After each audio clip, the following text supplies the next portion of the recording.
Hello and welcome to the Mindship Podcast. How are we doing? Yeah, good. Thanks for having me, Danny. Yeah, I'm just enjoying the groovy music that I've not heard for quite a long time. So yeah, I know, good to right? be I was here. I was listening to it just before we kind of got into season 3, and I was like, "Does this music still work?" I was like, "No, it works. I Definitely still like it. works. I Yeah. still like it." This has been a long time coming.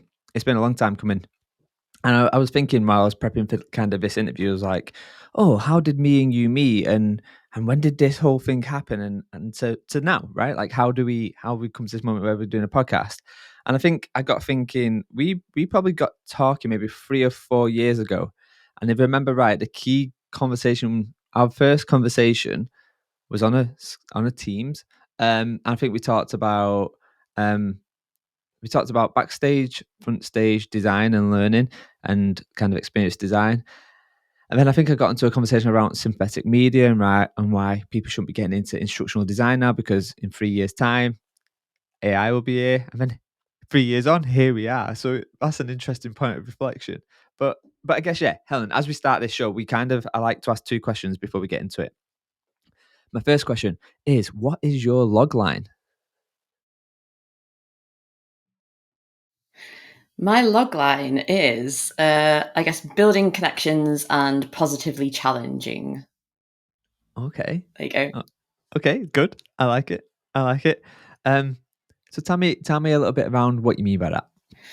Well, I think what I do, I guess every day in my job is try and build and maintain connection with people. And I think that's becoming even more important.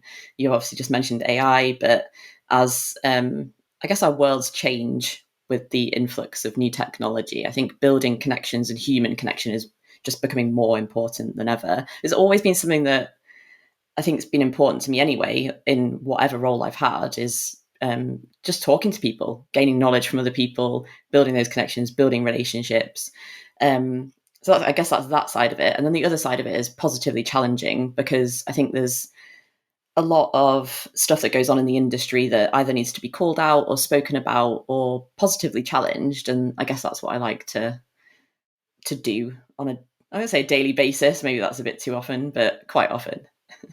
Nice, nice. I like that. Positively challenged is good. And then I think I'm gonna need the insight a little bit later on. Okay, so I'm gonna ask you to pick a number now. Okay. Okay, and the number what you pick will dictate a question what I'm gonna ask you later on in the show. Okay, Right. Okay. so pick your number between 1 and 12. Oh, 7. My last guest said 8. Okay, so this is a question um, that I want you to think about, and I'll ask you about it a little bit later on. So the question what you've picked is, what is the most difficult thing you have ever had to apologize for? Okay. There's probably So quite a long list there that I need to start thinking about which one's the worst difficult thing. now you see why I wait till later on in the session. Okay, cool. So I guess obviously, Helen, we've known each other maybe 3 to 4 years, but there might be people on this show who have never heard of you, never come across you, and they're wondering who is this person. So maybe, yeah, give us a bit of a whistle stop tour of your kind of your career, your LinkedIn, if you like. Yeah, I was actually thinking about that 3 or 4 years ago when we met, Donny. I think at the time I was probably a senior learning designer, kind of questioning, I guess, what I was doing with my life, designing kind of e-learning solutions for companies that had a very specific idea of what they wanted, and I was really stuck in this idea that there was just a world outside of e-learning that existed, and how could I kind of bring some different ways of thinking into what I was doing, and obviously saw all the good stuff that you were doing and thought, let's have a chat about that. And since then, so my background is learning design. I think that's where, as you mentioned, instructional design, that's where I've kind of that was my bread and butter for a while. um, but worked for a company called Brightwave, who were then Capita as senior learning designer, and then briefly went on to work for Learning Pool, before Thrive approached me to come and work for them as head of learning. I'd not, even though Brightwave had a learning platform, it wasn't really part of my role there, and I was really excited, I guess, from a Thrive perspective, to come into like learning and skills side of platform stuff rather than just content and creating e-learning.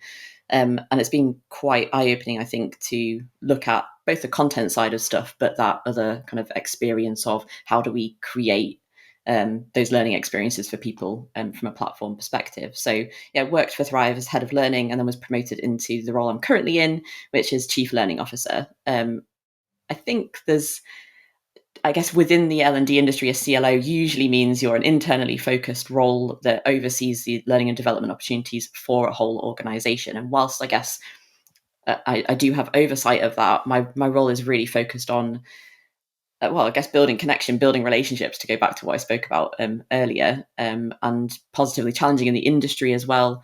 I guess just being the voice of what good learning looks like for us as a business, and having that voice within the wider industry as well. So that's me in a nutshell from a role perspective. But then outside of that, I also have created Women In community, which brings together women from across L&D and HR, and further afield, higher education as well.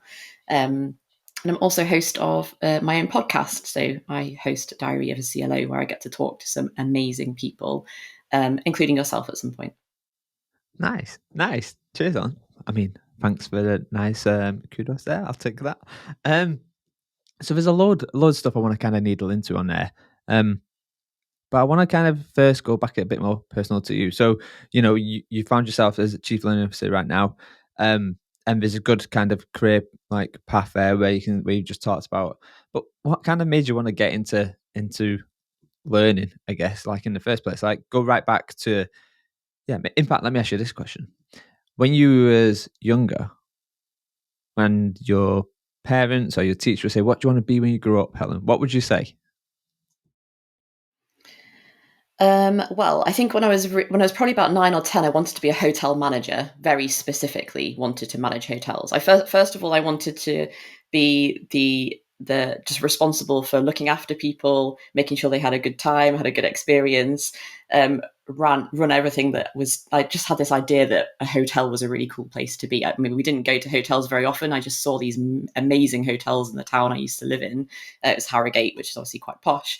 And used to think, wow, it'd be amazing to manage one of those. I mean, looking back now, like what the hell was I thinking? Like, why would you ever, like, no, no disregard for like the job. It would just be such a difficult job to manage a hotel.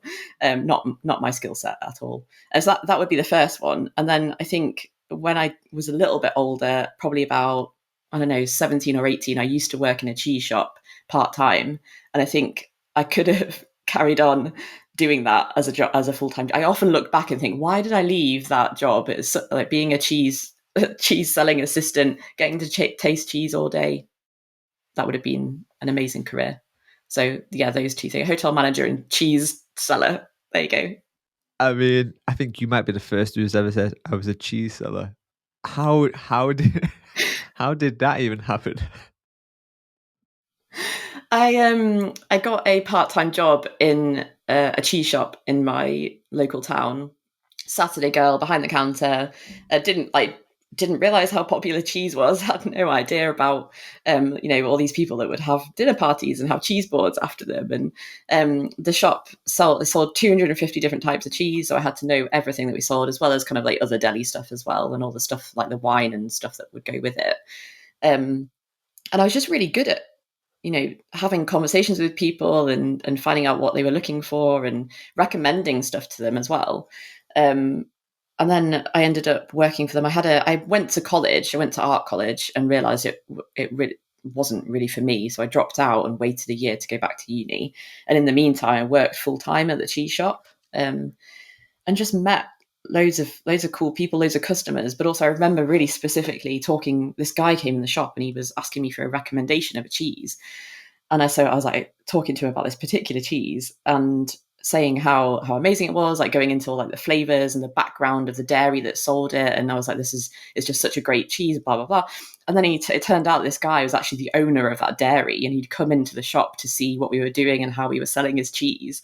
And he was like, do you want to come and work for me? The way that you've just pitched my cheese is amazing. And I was like, oh, like starstruck 16-year-old, like you're the owner of a dairy. Or older, I was 18.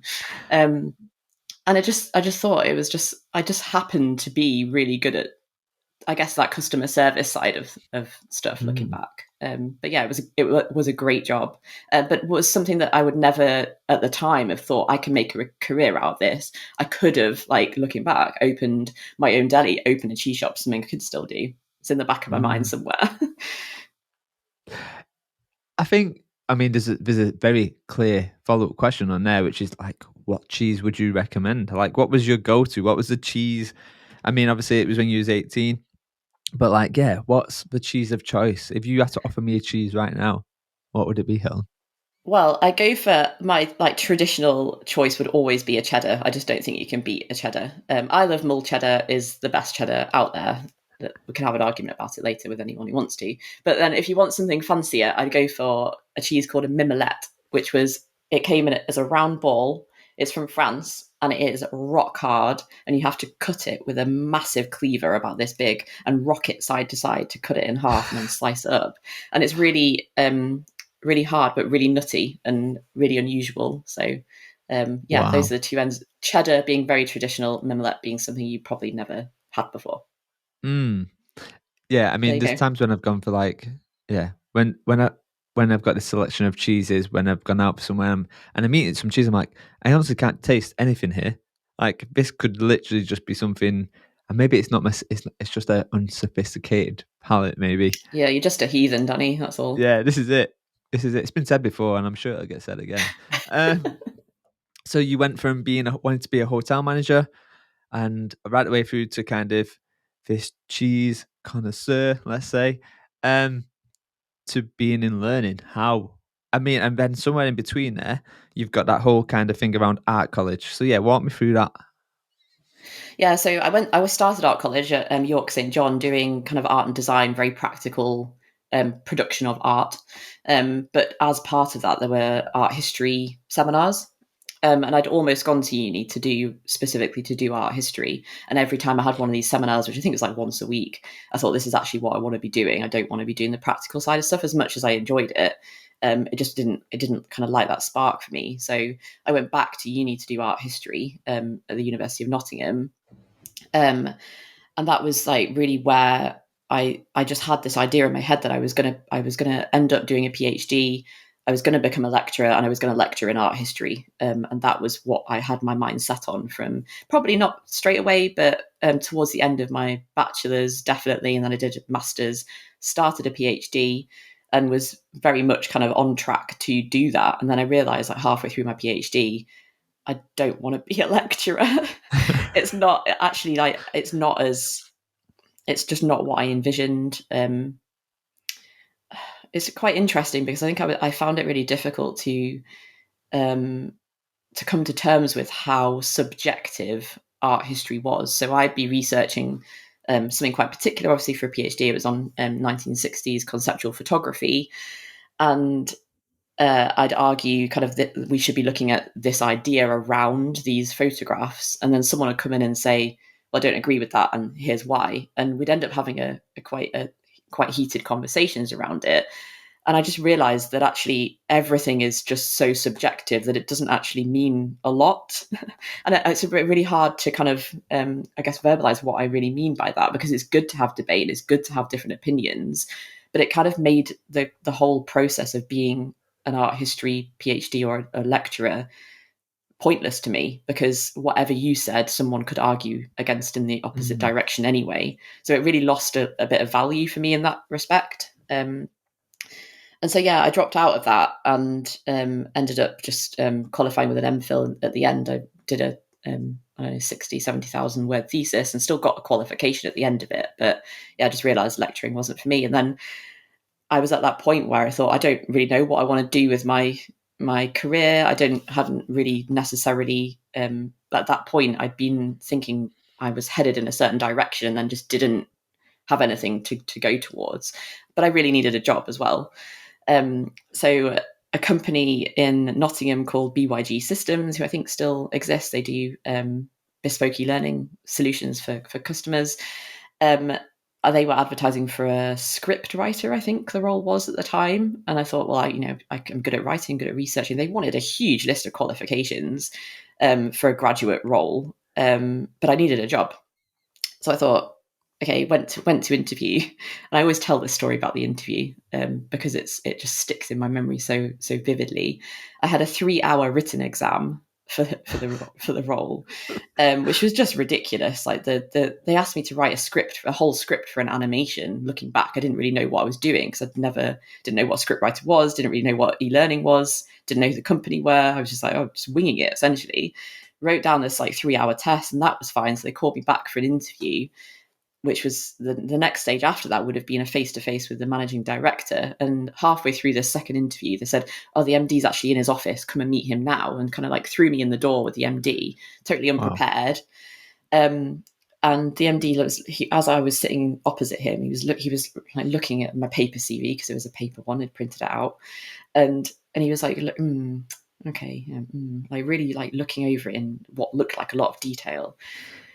And then he was like, tell me, like, what do you think a good leader looks like? So I was like, well, someone that you can look up to, that you respect, that you can build trust with, blah, blah, blah, listing off all these things. And then he said, no, you're missing something. You're missing something. And so I started listing off more things that a leader could possibly be in my eyes. And he just kept going, no, no, and getting really kind of annoyed and irate that I wasn't listing what he was expecting me to. And then he said, a good leader needs to be prepared to be hated. And that's the answer he'd been looking for. And like that should have told me Oh. a lot about his character and the relationship we'd probably have from that moment on. But I was like, okay, right. I'm not sure. I Mm. didn't say this, but I was like, I'm not sure I agree with you, but okay. Anyway, they offered me the job. And so I ended up in the e-learning space, having never known anything about it before.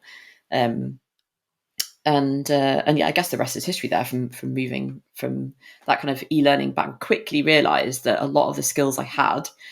So obviously spent a long time researching, writing, like academic research, but other types of writing as well. I'd been involved in a lot of digital projects at uni. I'd actually managed learning.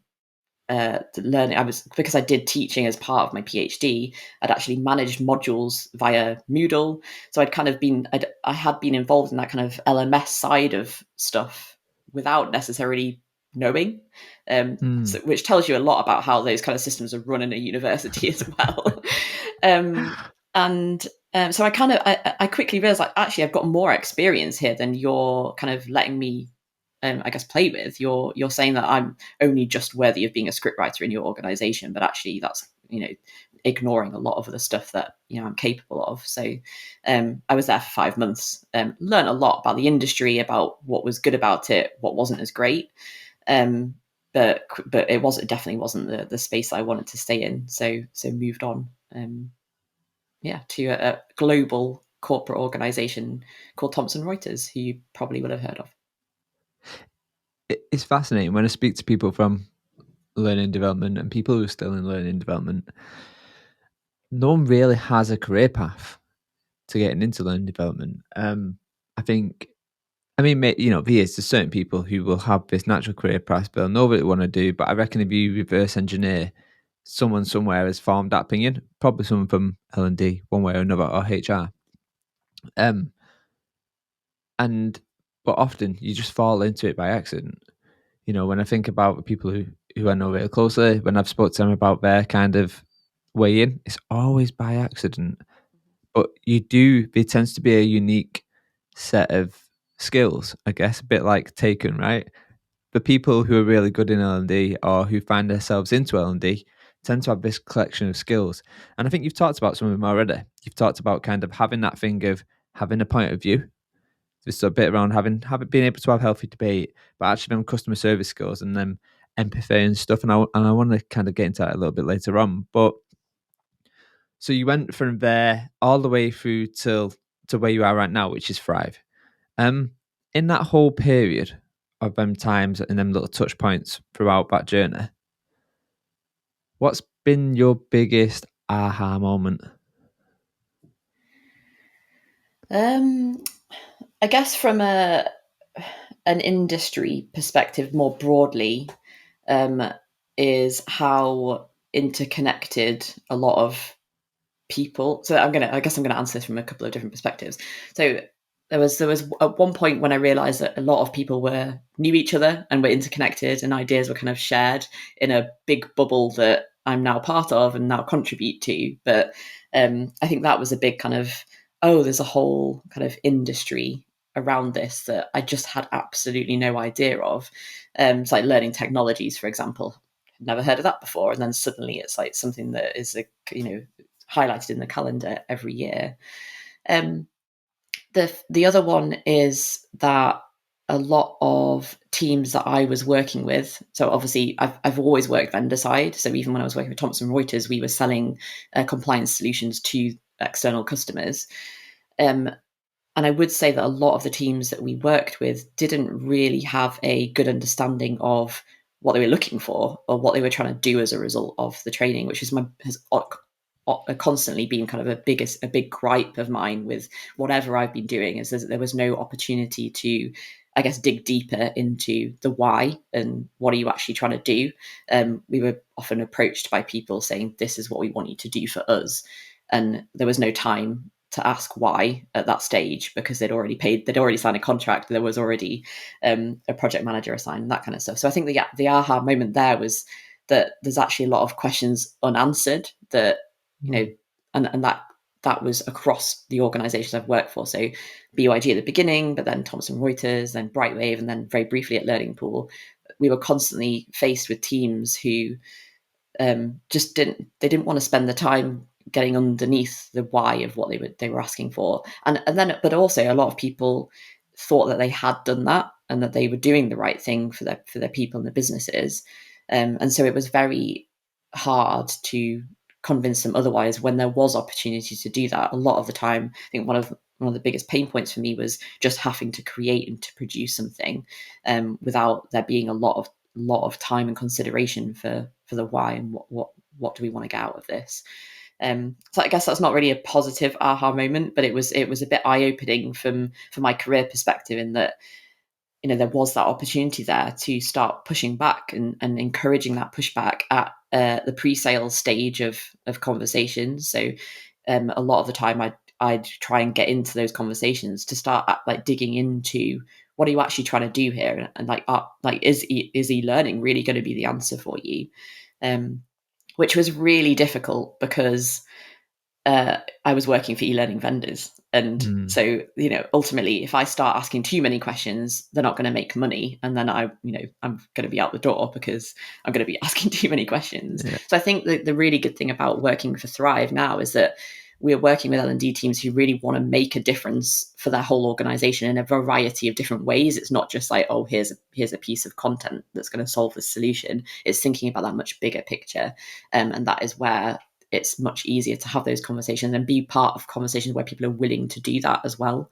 And I remember, I won't name which company it was that I was working for when this happened, but I was having a conversation with one of the sales team, and this client had 50 grand to spend on this contract with the company. And they said, this is what we want to do. These are kind of the things that we think we need.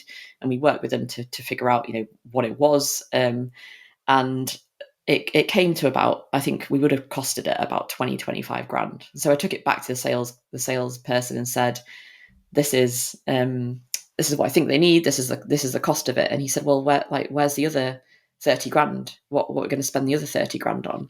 And I said, well, they don't need anything else. And he's like, yeah, but they've got a 50 grand budget. We need to spend it. And that is the moment I realized I was leaving that organization. But that is like, it's just so unethical to me that you would be doing that to a company when they think they're trusting you with that much money to do what's right for them. But actually the motivation behind it is, we just want to use your budget. And it wouldn't have necessarily been the right thing for them at the time. So that's a gripe. It's an interesting one, and I think I see it, when I was working for the innovation company and helping business redesign new business models, and even in people experience, right? Employee experience, we get so caught up in this is working, we don't want to change and fix something, or be iterative and think, like, if you look at, say, if you look at most businesses, they have kind of three kind of offerings, right? You've got your core, your adjacent, and then you've got like this transformational. but most of the business stays in this core because it's a model what's working. It's a cash cow. It's a thing what brings the money in. So you've got these vendors, these providers who are like, no, we do e-learning because e-learning is bringing cash in. And because he gets so caught looking down sprinting, we never kind of look up and go, oh, actually, but what's the other business model? What come out of it? Going back to your point, right?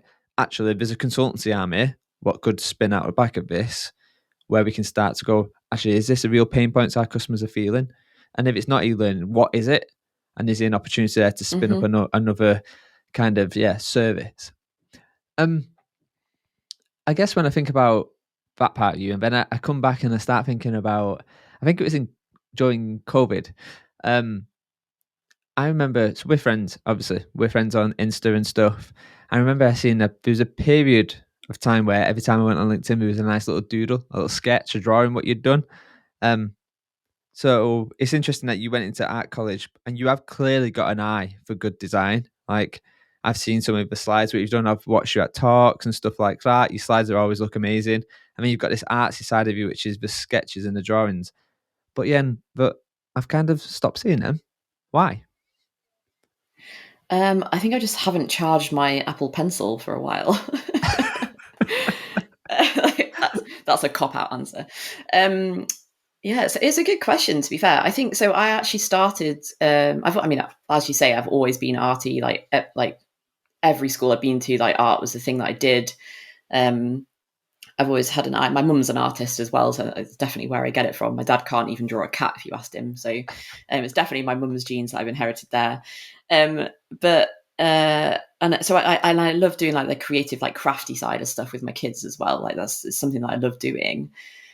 Um, and so when the pandemic hit, I thought, well, I'm going to get into. So I was actually pregnant at the time, and then Mabel was born in July in 2020, so she's a pandemic baby. But during that period when I was on maternity leave, and just before that as well, when the pandemic hit, I thought I'm just going to do like try and learn something new. So I actually started. I bought an Apple Pencil, got Procreate on the iPad, and just thought I'm just going to like see what happens. And I actually quite enjoyed it. So I thought, well, as many people did during the pandemic, I set up an Etsy shop and started selling stuff. Again, not really done anything like that before, just kind of took a chance. Started creating a lot of cards actually, but also prints as well. And yeah, that just kind of took off. I actually sold quite a lot of cards. They were called, what were they called? Motivational magpies, are little postcards with things on, but then other drawings as well. And then I guess as I got back into proper full-time work, I just didn't have the time with two kids and a full-time job. Just didn't really have the time to do it as much. So yeah, I guess it's just kind of fizzled out. And I do it every now and then. I do pick it up, and sometimes Rory and Mabel use the iPad to draw on as well. But yeah, it's definitely taken a back seat to life. I think the thing is, I quickly realised that being on screen all day and on a computer all day, I then didn't want to pick up an iPad and start drawing. So I do often Mm, like sketch with pens and pencils, but yeah, the digital side of stuff, which is I think it's probably the stuff that I share because it's easier to edit. Like the stuff with my pen and pencils, probably yeah. just a bit shit.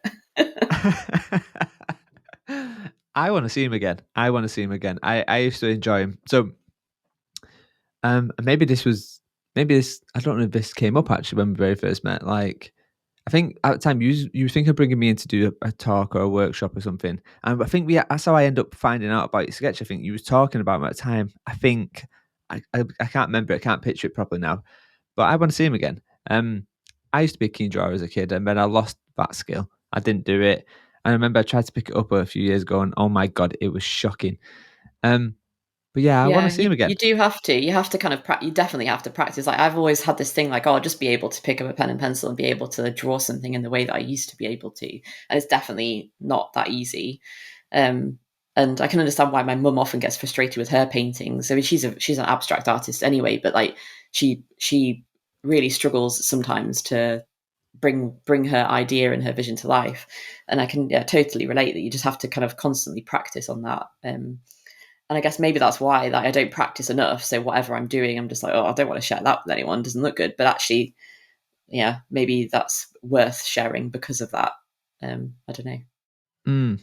I think it is. I think a lot of time when I'm working with whether it be teams or companies or whatever, like I'm a big fan of sharing failure. And it's not Mm, a point of sharing failure to go, let's celebrate failure, because 100% we shouldn't be doing that. But we should be celebrating by learning what we got from that failure. And I think sometimes, again, I love your opinion on this, but like for me, I think there's something around we have to show this perfect something on Instagram or this perfect something on socials or this whatever. And very rarely do we see the thing where we go, oh shit, I messed up there. Or actually, yeah, this eye on this fox is a little bit higher than what it needs to be. Like, and there's something around that whole learning and kind of sharing that failure. I would love to see more of just in general on social media. So yeah, do it, yeah. do it. Yeah, I think, I mean, so social media has a lot to answer for in that regard. I think, like, from keeping it real on a life perspective, I feel like that's what I'm doing at the moment with my training for the half marathon, where I'm sharing like my failures and my injuries, which I know you've seen, Yeah, to kind of keep it real. So what I'm doing there is creating a log for myself of where I started and where I'm going to end up, hopefully crossing the finish line of a half marathon, fingers crossed, if my ankles and shins hold out. And that's kind of, I'm sharing it to remind myself of the times that it was really hard and the times that it's been really good as well.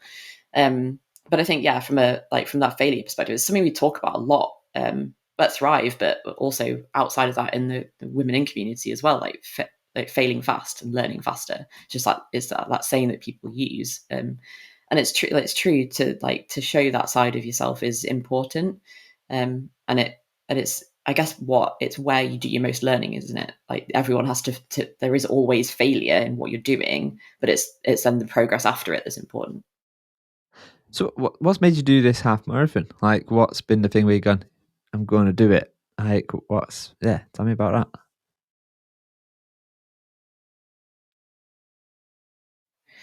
Can you say that Did I? again? I think the connection just cut out. Sorry, Danny. Yeah, sorry. So, what's made you want to do this half marathon? Like, what's made you want to kind of do that in general? I've got a story behind. Yeah, why? Why? That's a good question. I don't know. Um, uh, you know what? Funnily enough, 10 years ago, I was training for the same half marathon. So it's Nottingham half marathon. It's the end of September, and I was training for it. And I was 10 years ago. I was a lot fitter than I am now. And I was training, and I went for a run one morning. I was staying at a friend's house, and I was like, right, I'm going to get up early. I often run early in the morning anyway, but I got up early. Um, but I'd forgotten my phone holder, so I couldn't take my phone with me. I was like, I'll be fine. I'm only going to run a couple of miles, and ran. And I always run with my phone, and this was a very unusual thing to do. But I went for a run. I didn't really know the area well because it's not somewhere that I would normally have run around. I was just happened to be staying at a friend's house, and I ended up in the middle of this woods, and then I rolled my ankle on a stone, and pretty convinced at the time I'd immediately broken it. It immediately bulged out. It was looking the wrong angle. It was horrible. But I was in the middle of the woods by myself at 6:30 in the morning, and I hadn't seen anyone else on my run, and I was like, "Fuck, Oh what am I going to Jesus! do?" Like I don't know. Like I feel like I've broken my ankle. I couldn't put any weight on it. Um, but I was like, I can't just sit here and wait and hope that someone comes past because it could literally be hours in the middle of a wood. So I just somehow, I guess the adrenaline kicked in and somehow managed to like hop or hobble to the edge of the woods, which it probably wasn't that far in hindsight. And I had to flag down a car. And the first car, I was in a pretty dodgy area of Nottingham. First car that drove past was a white Beamer with blacked out windows, and I was almost gonna say, I'm just gonna actually carry on driving. I don't want you to pick me up because it looked I'll so die. dodgy. Yeah, I'd just rather hide in a bush, and yeah, someone will find me someday. Luckily, the guy that was driving it was a doctor. What are the chances? And he was like, yeah, that looks broken. I'll take you to the QM, to the hospital. And I was like, well, I don't want to go to hospital without my phone. So I was like, could you just drop me back off at my friend's house? And so I can get my phone and my purse, and like I can like actually have stuff with me to go to the hospital. And he was like, okay, it's around the corner. So he dropped me off. I woke my friend up. He was still asleep and was like, you're going to have to drive me to the hospital because I think I've broken my ankle. It turns out it was a tiny hairline fracture, like really tiny hairline fracture. But that kind of knocked the half marathon on the head. And then it just kind of that idea just kind of disappeared and never really thought about it again. And then, and you know what? I don't actually know what sparked it. Sparked it this year, but I just thought I'm gonna do it. One of my friends asked me to do it with her last year, and every time I started training, I just started getting ill. It was probably training over winter, got quite a few colds, and it just wasn't going anywhere. And so I thought this year I'm just gonna do it. I'm just gonna start training. So I think I started training in about April. Um, and it's been a up and down journey. Realizing how old I am with all the injuries that I'm facing. But yeah, hopefully end of September, 10 years after I originally planned to do it, I'm going to cross the finish line. There's And also, there's a lesson in that is like never go running without your phone. yeah, 100%. I think it's there's something around that thing of an uncompleted goal, right? An uncompleted Yeah. task. There's a law for it. I can't remember what it is, like a theory or whatever, but it's like you remember the things that are incompleted more than the things that are completed. But that whole scene, what you just said there, reminds me of something like what you'd see on like Crime Watch. Do you know what I mean? Going for a jog at 6:30 in the morning, they roll their ankle, they end up dead. It's like it's a whole scene thing. It could have been a Okay, lot worse. Like that, if that car had been dodgy, like I don't know what I would have done. Like I was at that point just where a I'm in bit. so much pain. Yeah, young woman on the side of a road in distress. Like just don't know what could have happened. Like looking back now, I was extremely lucky that it was a nice. And to be honest, like the likelihood of it being someone dodgy would have been very. I guess it would have been unlikely, but yeah, it's a good story. Nice. It kind of reminds me of like, yeah, sure, there's room in my boot here in the car. Feel free to jump on in, and you'll never see anyone ever again. Oh wow. Yeah, I wouldn't have been able to run away because I couldn't Yeah, run. So I would have been fair just game. wait and just see what happens next. Whole role play going on there. So I guess okay, so you go from you running now and you're doing this kind of half marathon.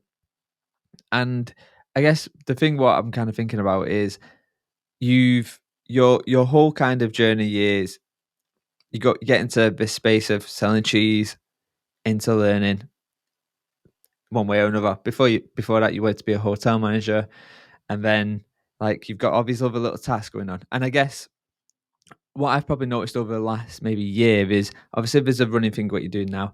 There's a podcast what you're doing now as well. Life Diary of a CLO. Um, so I want to needle into a couple of them just to kind of see like what are these things what are motivating you to do these things. Obviously, the running's more of like a personal, and then I guess the Diary of a CLO is personal and professional. Mm. So yeah, tell me about that. Like what's made you want to do the Diary of the CLO?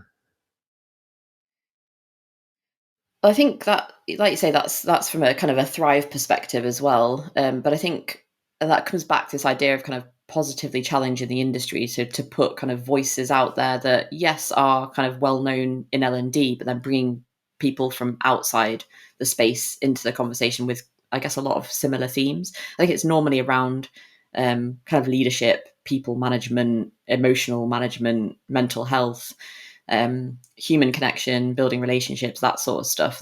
Those kind of themes kind of interlink in a lot of the conversations we're having.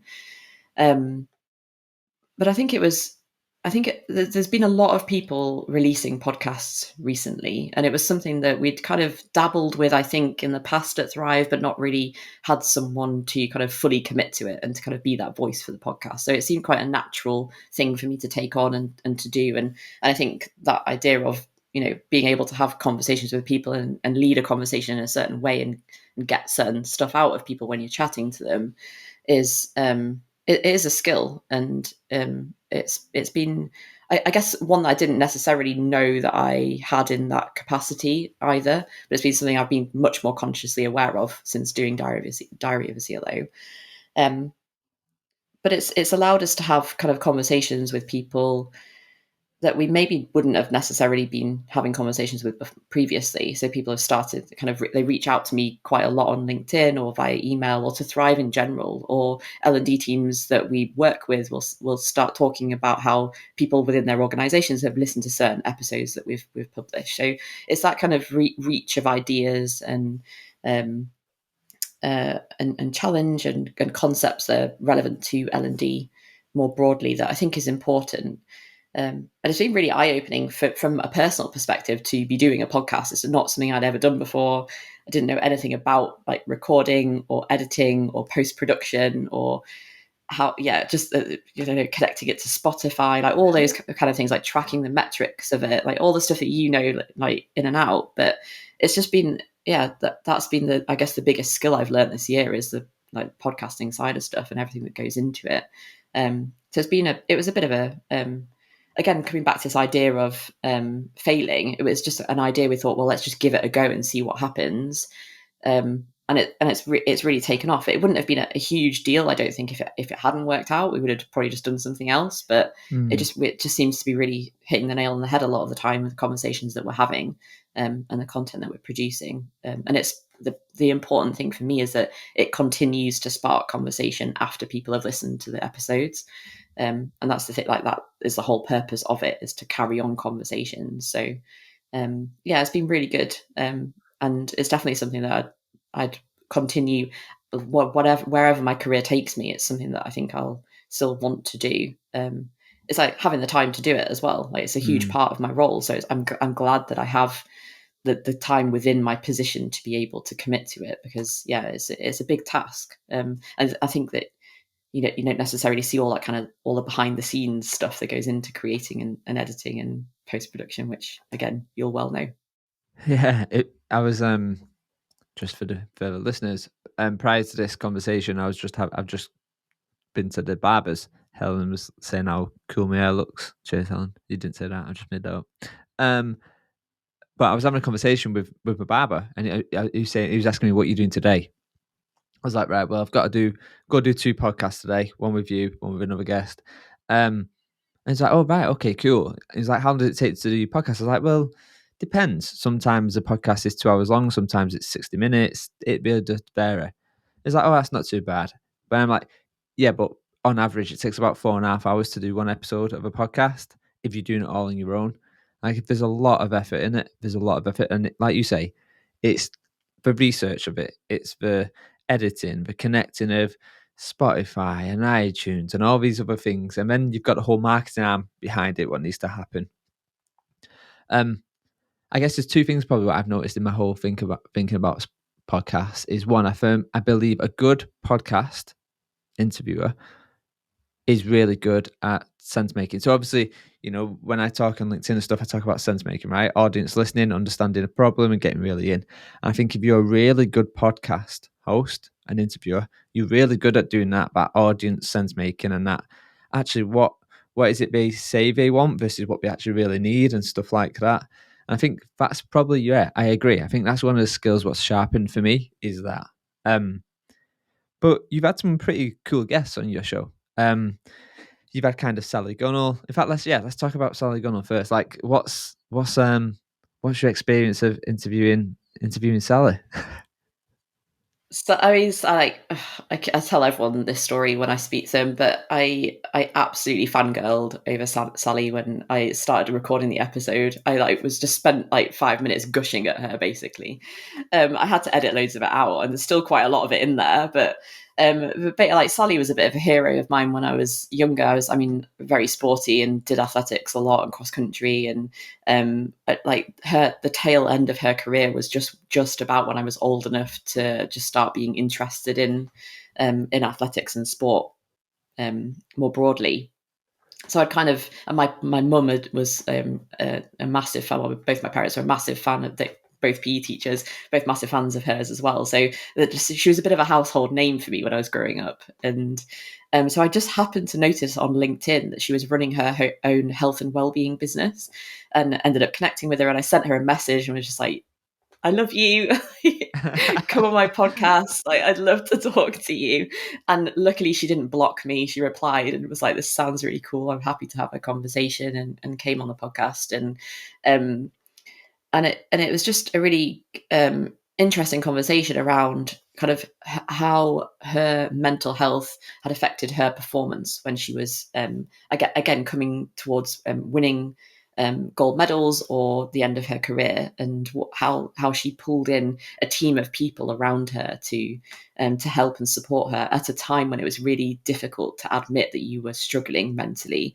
And that's still, I guess, that's still something that sports people struggle with now. It's a lot easier for people to bring in sports psychologists or other kind of people to assist them in maintaining high performance, but it is still something, I think, that is spoken about in with a bit of trepidation. So it was a really nice conversation, and she shared a lot about her experiences of being a high performing athlete and winning gold medals, and it was just really insightful and like such a great opportunity for me to chat to her. I was really grateful that she gave it a go. Nice, nice. And you've had a couple of other well-known guests, right? What? Who else have you had on there? Yeah, so I had, I guess, the most famous person I've had is Stuart Broad, obviously England cricketer. We recorded that episode live at one of our Thrive client events. And that was the first time I'd ever recorded anything live. Like a podcast, I guess, or um, a Q&A kind of interview, as that was nerve wracking. But then to do it with Stuart Broad, again, very famous sports person. I'm not a huge cricket fan either, so that really kind of pushed me out my comfort zone, because I didn't really know, like, I know the kind of some of the like lingo, but really couldn't tell you like who's who, or like what does a good score look like, or like what knight's batsman, I can't even say it, means. Like, I didn't really, like, I felt really out of my comfort zone, because I thought, like, what happens if he starts talking about like these things that he expects me to know? So I've done quite a lot of research beforehand, and like you say, like, the research takes a lot of time.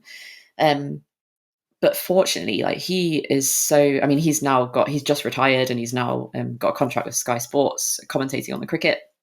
And it's not surprising, because the way that he articulates himself and the way that he comes across is so professional, but eloquent, and he just tells a really good story, and he's just so down to earth. So he made my job really easy, thankfully, at during that interview. And he shared more than I expected him to as well, which was really nice. And because I guess the worry when you're interviewing someone is that they don't go that kind of step further, and they just answer the question that you ask them and then don't expand on it. And that I was a bit worried about whether it would feel a little bit static when I was talking to him, but it was the opposite of that. And he engaged the audience, and just spoke so well, and he spoke a lot about sports psychology, and how he'd like not really given at the time, and then how that changed his career path. And he actually spoke about what retirement would ideally look like for him, like retiring on his own terms at his own time. And then a few months later he retired, so it was great content for us, releasing clips of him Yeah, talking about what retirement would look like. Very convenient. But it was such a great opportunity, and that was a great experience. But then we've also spoken to Alex Hales as well, also a cricketer. But his kind of career was a bit shrouded in controversy, because he failed a couple of drugs tests, and he was dropped from the England team. And we were talking much like about how he has fought his way back, and how he's doing so well at what he does now. And that's the first time he'd ever done a podcast for anyone. So it's a bit nerve wracking for him to do that. And nice to be to have that opportunity to, I guess, give him the space to talk. And then we also had Dan Murray Serta, who's a podcast host, Secret Leaders podcast, which is, I guess, one of the top performing podcasts in the UK. And he is also the founder of Heights as well. So yeah, there's been like lots of episodes, but like every people often ask me, what's your favorite episode? And I honestly can't answer, because I've got something different out of all of them. mm, And Stuart Broad would be an easy one to say, because of the whole experience. But then I've had conversations with like Alex Bailey from a consultancy firm called Bailey and French. She kind of opened my eyes to thinking about the way that you think about your team and how people kind of pick up for other people within a whole team, instead of thinking about an individual as a high performer. It's how do they function within a team. And Yeah. when I say it kind of out loud, it might not make much sense without the additional context of what we were talking about. But um, when I say it out loud now, I'm like, why have I never really thought about that before? And it was a bit of a kind of mic drop moment for me in that conversation. That really stands out. And then I recently spoke to a founder of a diverse tech recruitment company, who hire specifically from the Middle East and Palestine, and that they talk a lot about the talent that is in that region that don't have access to jobs, um, and how they help really large companies like Google and Meta and Amazon to hire diversity into their organizations, not just women but men as well, and that conversation was just really insightful. I guess something that I would not necessarily have been exposed to or had experience of, but because of the podcast, managed to. Well, in fact, I think it was someone who used to work for How Now, who's obviously one of Thrive's competitors, put me in touch with Ileana, who's the co-founder, and said this, like, Ileana would be great for your podcast, so maybe you should think about getting her on. So again, going back to like building relationships with other vendors in the industry or other people in the industry, like you just don't know like what opportunities are out there, and that's Mm. why building connections is so important. It's fascinating. I think, yeah, we make the assumption that, competitors is bad because they take up our market. The reality is the pie doesn't get smaller, the pie gets bigger. Like the more you share and the more you build these relationships, the pie actually gets bigger. It doesn't get smaller. I think I was Mm, just listening to and like talking about the guests and whether they go that extra step. And I think when people get me to do this whole kind of, hey, help us become better at sense making, audience listening, a lot of the time is exactly what you do on podcasts. And you'll notice, right? Like the what, when, why, who, how, where, time, explain to me, demonstrate, like the real basic fundamentals, which we've somehow we've overlooked in conversations now, because I think we have a conversation to speak, not to actually listen. And I think there's something around, mm, you have a conversation and it's a case of you're waiting for you to stop so you can say your bit, rather than that kind of pause and listen and really try and see what's not being said as much as what is being said. And I think, it is a challenge. It is a challenge when sometimes your guest is on the cusp of making that leap into a bit more depth and a bit more richer insights. And it's always a challenge. It is definitely always a challenge. But like you say, it's a good challenge because you get sharper at asking better questions, and actually you get sharper at listening, I think, more than anything, for sure. So you've got your Yeah, I podcast. had actually had a conversation with someone who came on my podcast about after we'd finished recording. He was talking about how good I was at listening to what he was saying and responding, instead of kind of leading with an agenda and saying like, we need to cover X, Y, Z. And we were talking. So then we got talking about active listening and how important it is when you're, in any conversation, not just a podcast, but actually paying attention to what's being said. But then thinking, I guess, also in the back of your mind about pulling out that those ideas and the direction that you want, that is going to be useful for your audience too. And I think there's been times where someone's saying something to me that I'm thinking, actually, I like the audience needs some additional context there. They're not going to fully understand, what you're talking about, or you've not really said it in exactly the way that they think they're saying it. So how do you then like kind of dig into it more without being like, what are you talking about? Kind of expand on this. So there's like, I guess is a bit tactical in that sense as well. But yeah, active listening is something that I guess everyone could just, in general, just needs to be better at or conscious of. Um, because there's so much like, what's in this for me? What do I need to get out of this?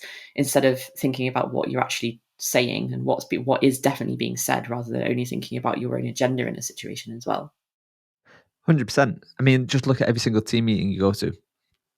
Every single team meeting, there's 95% of people are not actively listening on that meeting. I think my Like, connection might have gone, Danny.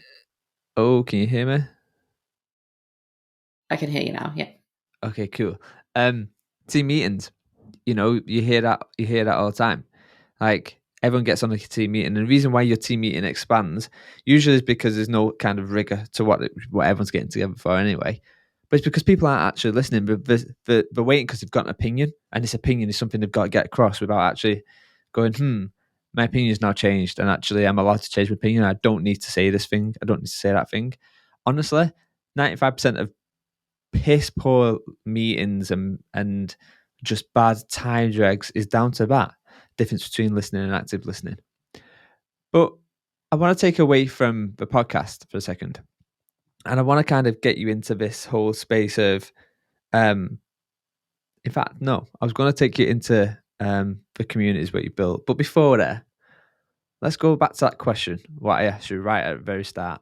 So I asked you pick a number. I think you picked number 7. And the question was, what is the most difficult thing you've ever had to apologize for? Anything come to mind? You mentioned you might have a few, but yeah, what's a big one? I'm sure if I had more time to think about this, the list would be enormous. Which maybe tells you something about the way I think about myself, Danny. The I think the thing that springs to mind is, as a parent, is I guess losing my temper a lot. Not a lot, don't do it a lot, but when I do lose my temper and have to then apologize for doing that, I think that there's a kind of a guilt in, why did you get to the point where you reacted in the way that you did, and I guess shouted or got angry, and then having to say, I'm sorry, like, I shouldn't have done that, like, I just lost my temper, it's been a long day, or whatever that looks like.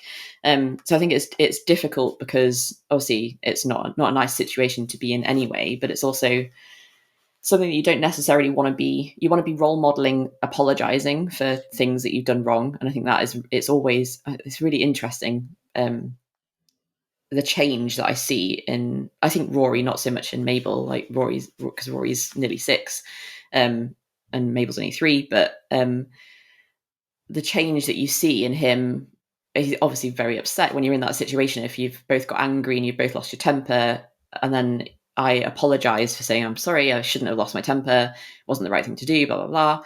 And the change that I see in him after I've done that, and to be like, oh, that's okay, like, I forgive you, or that's like, it's okay, I shouldn't have done what I did, or what, it's just very reflective and almost like a calming situation that occurs after saying sorry. So I think, yeah, losing my temper, it's not necessarily a specific thing, but just more broadly, and it's difficult to apologize. A difficult situation, probably maybe easier to apologize for than I give myself credit for. Nice. And you mentioned there, like, sometimes it's been a long day or whatever it is, whatever them things have compounded down to. How do you switch off? Yeah, I often don't. I don't think. I get running. Running, I think, is my reset. Like, I run, and that's where most of my ideas happen, is running. Um, just giving myself that kind of time to, I guess, not really think too much, but also be away from my desk. So either, I guess, running or walking. But that happens. I have to exercise at the beginning of the day, otherwise I just talk myself out of it. But I also love that, like, getting up, doing something, running, like getting that kind of the endorphins going. Um, but I do find it really difficult to kind of completely switch off, to like not check my email, or to not respond to people, or to not think, oh, I'm just going to read that article that I saw earlier, or, oh, that this like cool thing's just popped up on socials, I'm going to look into it now. And like, I am very guilty of that, which isn't great and it's not ideal. But yeah, I think exercise is my safe space. Nice. And just a quick note, do you let everybody know where you go running now? Just in case they can find you. Okay, Yeah, so you just go running. constantly trackable. Yeah. Oh, here she is. Here she's just going over the hill. Okay, so I guess I want to get into kind of the community aspects around kind of what you do, and probably needle down a little bit more into kind of a learned development space. But before I get there, there's a couple of things which kind of come to mind for me. So you've talked about kind of, this leadership arm, and this kind of, you speak to people and you learn stuff from people. I mean, you mentioned someone was talking about the team effectiveness and how well your team kind of look out for each other. And I guess yeah. When you think about your career, and take this however you want, whether it be voices in the industry, mentors, leaders, whatever you, however way you want to take this. But I guess who's like the 3 or 4 people who stand out for you right now, whether it be leaders, voices, mentors, whatever. Who's like really stands out for you at the moment? Yeah, I think one person I constantly reference at the moment is Lavinia Mehedintu, who is the founder of Offbeat. I don't know whether you've heard of them or her, but they collate a lot of resources effectively from across the L&D industry, and either provide kind of synopsis of it or access to them or information about them. But the other side of that is they've created a community around that as well, very much focused on coaching and mentoring and bringing people together across the globe, from an L&D perspective. And I think it's really refreshing to see that being done by a young female as well. Mm. So yeah, Lavinia Mehedintu is one person that I often reference. And I think Nelson Sivalingam as well, who is the CEO and co-founder of How Now, again, referenced and spoke about them earlier. But his book Learning at Speed is a really good read. So I'd recommend people kind of dig into that and have a read. But he's just also very good at articulating a lot of stuff that's going on across the industry. So that'd be good. And I'm gonna call you out, Danny, as well, as someone that I guess, from more of a mentor perspective. I know that's definitely not what you wanted me to say, because I see you rolling your eyes at me. But I think having that kind of insight into how you can help organizations in multiple different ways is really useful for me to think about how L&D teams specifically are able to challenge what they're doing, and but also communicate more effectively with other branches of their organization. So I think that's it. Was it 3 that you wanted? Yeah, I'll take 3. Thank you. Thank you for the name check as well. Okay, though. So you've slipped me smoothly into my next question, which is L&D. Obviously, previous recovering L&D person. I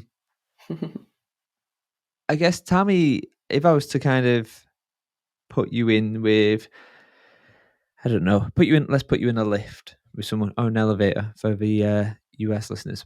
And you're with a CEO or head of or whatever, and they say, okay, why does L&D need to exist in my company in this day and age? What would be your answer to that one? Well, I think this is precisely the situation that a lot of teams that we work with, or that I've worked with in the past, face and aren't able to answer effectively. And that's because they don't have the data or the impact, Have I lost or you the there, Helen? understanding of what they've actually done and the impact that it's had on. Oh, sorry, can you not hear me, Danny? I can now go for it. Okay. So yeah, I don't know whether you caught the beginning of what I was saying there, but I said it's precisely the situation that a lot of L&D teams that we work with, and then previously who I've worked with in the past, find themselves in that exact position, but are then unable to say what the impact or outcome of whatever it is they've been doing is from a data perspective and an impact measurement perspective, because they've not thought about how they can track that to start with. So I think if you're in that situation, you should already have been figuring out what it is that what the problems are that you're trying to solve, and how those problems align to those organizational objectives, and creating some what would be tangible measures of whatever the change is within your organization. So that's from L&D perspective, working with cross functionally across the organization. So I think key thing there is L&D has been quite siloed in the past, not Mm. necessarily working as effectively as it could with the people who probably hold the data they need. So thinking, I guess, from the perspective of a lot of L&D teams feel like they're starting out from scratch with data, when actually there's a lot of information your organization already has that you can lean into.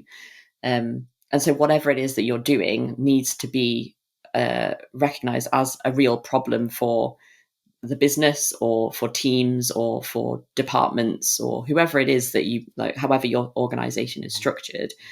And you need to be thinking about those the way that you're going to prove the impact. So if you're in that conversation, having a conversation with a CEO who's asking what the value of L&D is, I guess you're in trouble, because you should already be able to be coming in and saying, we've done this and this is the outcome it's had on our organization.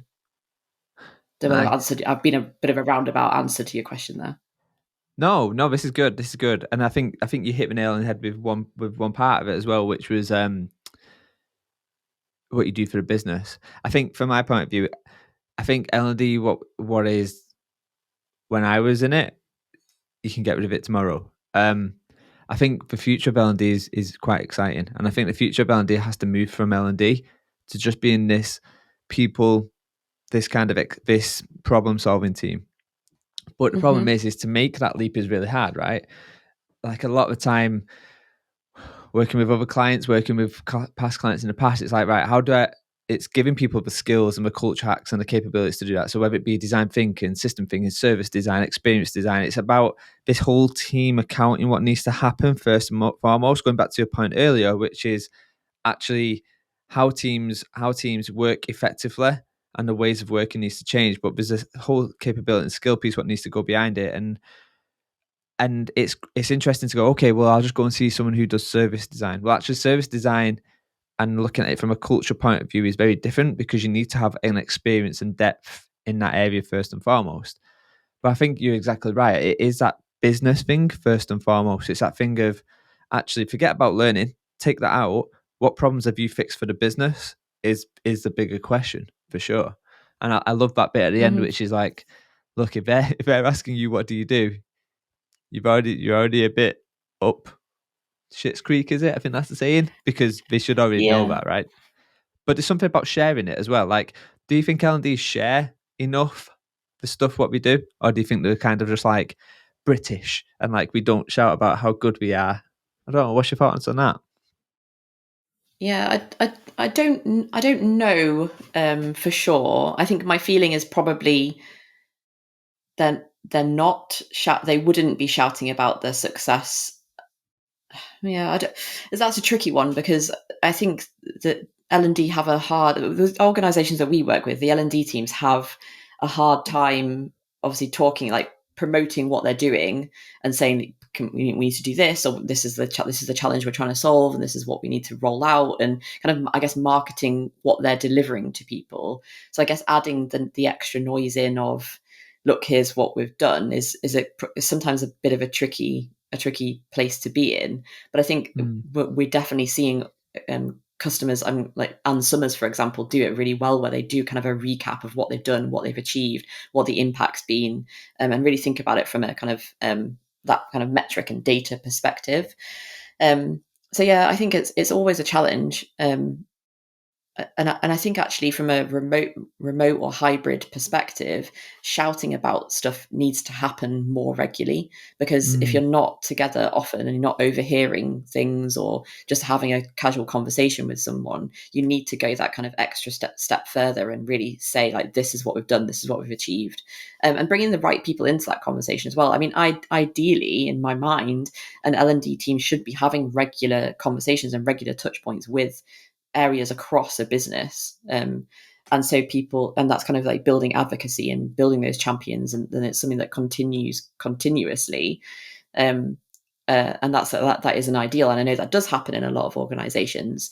But where that's not happening, and where they're kind of maybe just only starting out on that journey, I think it's even more important for them to then say, actually, this is where we started, this is where we are now, this is where we're moving the needle. But then the other side of that, like, this is where it's maybe not gone the way we expected, and this is what we're going to do about it, and this is why we can still have that opportunity to is why we still need the opportunity to try or do something differently. Because I think that's another thing that L&D are quite guilty of, is not necessarily thinking about failure and experimentation in the way that is, or at all, really, not in a way, but they're not thinking about that really. And and thinking actually like we're gonna do this as, yes, ideally like that what we're releasing and what we're creating is going to have the impact that we want, but if it doesn't, does that matter? Like, can we just pivot and do something differently? And what are we going to learn from that? And how are we going to kind of move forward?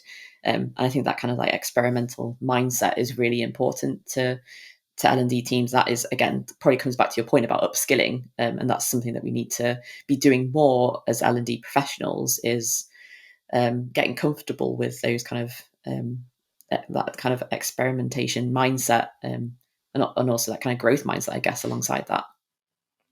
I think you're right. It's, when I think about when I look at people who have worked in the past, whether it be people experience teams, L&D teams, whatever else, all these different teams, like the one thing it always comes down to is actually how do they work? How's their way of working? You know, experiments beat pilots every day, hands down. We beat them in many ways, and but yeah, I'm yet to see someone who goes right. A lot of the time, I'm going. We're not going to do this 12-month leadership program. We're going to do it in sprints. Sprint 1, sense making. Let's understand what the problem is, blah, blah, blah. Let's have a look at service. Sprint 2, incubation. This is where we're going to come up with something. And it's this really quick, sprinty approach. Learning, experimenting, rapid learning as fast as possible. But yeah, I don't see many L&D teams doing that. And the one thing we see is L&D teams, on LinkedIn, there's always we have similar networks, right? Like we've got L&D people in there. And I see it time and time again. Someone's just open to work. And it feels like at the moment it's like cutting down L&D teams. And I get why from a business, but I'm also like, if you could experiment new ways of working and proving value as fast as possible, and whether that be creating measurement engines or newsrooms or whatever you want to call them, but there's something around that L&D have to change the way in which they work and move at pace to go from 0 to new leadership, or 0 to X or to Y. And I think the appetite's there, right? Like I don't think L&D is full of like dinosaurs or anything like that. Like there's some real smart people. Um, but I do sometimes wonder if L&D gets in its own way, or it's a system in which they operate in, what stops them from being what they want to be. I don't know the answer. It's unique. Yeah, I don't know the answer either. I think it's an interesting challenge, because I think, like, you're right, there's um so many knowledgeable and passionate people that are doing good things for their organizations. I mean, like, almost every customer, I'm going to say almost every customer we work with has someone who is just so passionate about what they do and how they do it.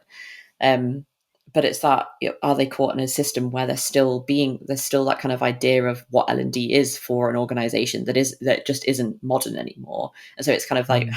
how does L&D actually market itself to the wider business and the wider organization? And I honestly think that will become easier as new generations come into the workforce, and ways of thinking change, and ways of being and doing shift as well, which is a whole other topic for another day, Danny. Yeah, it really is. Really is. Um, okay, I guess two big questions for me now. Um, but the first one is more thinking around um Brené Brown. You've got a big love for Brené Brown. So I've got a question around Brené Brown and a question around women in learning. I'll let you decide which one you want to take. You can only pick one. So do you want to go Oh, Brené Brown that's or not women in? fair. Yeah, women in. Is there some way that you can morph the two together? Okay. What in Brené Brown made you want to go the whole women in approach? Real Okay, time. interesting. Yeah, on the fly. Nice work. Yeah. Um, well, okay, so I guess that stems from the the reason that I founded Women in the first place was because I was actually having a lot of conversations. So, like, just for added context, the whole, like, Brené Brown is well known for her work on vulnerability and how you can, I guess, show up, in your relationships at work, but both outside work and inside work, um, in a way that is vulnerable, but also, I suppose, protects yourself at the same time. And that requires an element of bravery in how you respond to situations and show up within situations as well. And I'd noticed I was having quite a lot of conversations with people from across the L&D industry, and a lot of the time with women, but not always with women, about how they felt insecure in the networks that they were part of, or they didn't have access to the right mentors, or they didn't have access to the right knowledge and didn't really know what best practice looked like. And there was this element of opening up in those situations about those people being quite vulnerable to say, like, I don't really know whether what I'm doing is correct or not.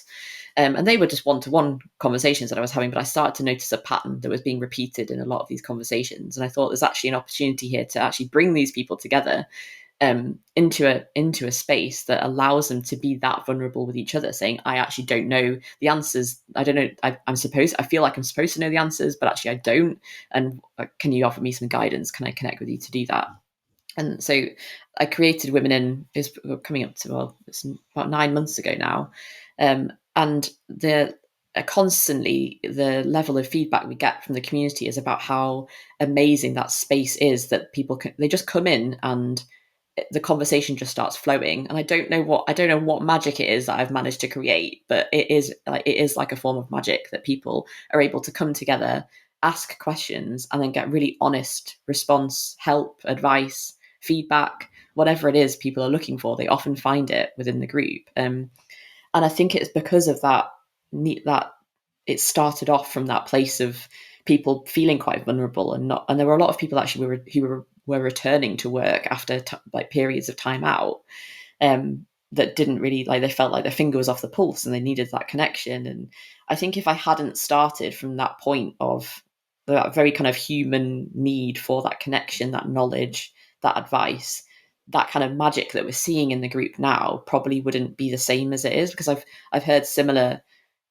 uh, similar groups, or been part of similar groups, where the conversation just doesn't really free flow, or people just don't respond to your questions. But if you've got something to ask in the group, someone will always be there with an answer, and various different people, not the same people all the time. So yeah, maybe that ticks both of those questions off in one. But it's, yeah, that Brené Brown's work is something that I always look to and always have in the back of my mind. But it definitely kind of feeds into the way we build connection in Women In as well. Nice. And I'll put in the show notes where people can connect, join that community, and yeah, and also where people can listen to Diary of a CLO. Um, okay, so you've gone from kind of wanting to be a hotel manager, to working in a cheese place, to being head of learning, chief learning officer, podcast legend, community legend. But if I was to ask you the question now, Helen, what do you want to be when you grow up? What would be the question? What would be the answer you'd say to that question? I think I want to be a farmer.